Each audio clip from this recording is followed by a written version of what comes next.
Ilé-iṣẹ́ àjọ ẹ̀ṣọ́ aláàbò lẹ́nu ìloro ẹ̀ka ti agbègbè Àpápá ní ìpínlẹ̀ Èkó ti pa tó tírílíọ̀nù 2.2 ìyẹn n2.2 trillion wọlé, eléyìí tó pọ̀ jùlọ láti bí oṣù mẹ́wàá.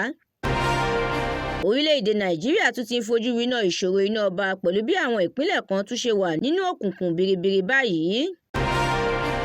Adájọ́ àgbà ní ìpínlẹ̀ Èkìtì onídàájọ́ Oyèwọlé Adéyẹyè ti jáde láyé lẹ́ni ọdún 64.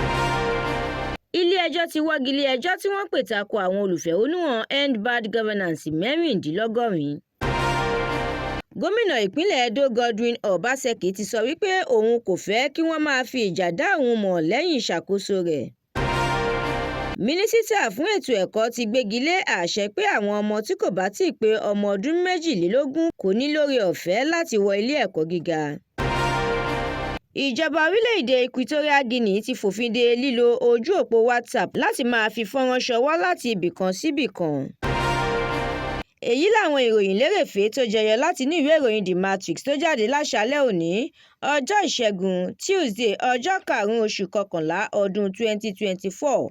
Ẹ darapọ̀ mọ́ TheMatrix lórí Facebook, Instagram, TikTok, YouTube àti X láti jẹ̀gbádùn ìròyìn lóníranran síwájú sí i. Àdúrà mọ́mi Balógun ló ṣe òǹgbùfọ̀ ìròyìn yìí. Ẹniọlá Sálíù lórúkọ mi.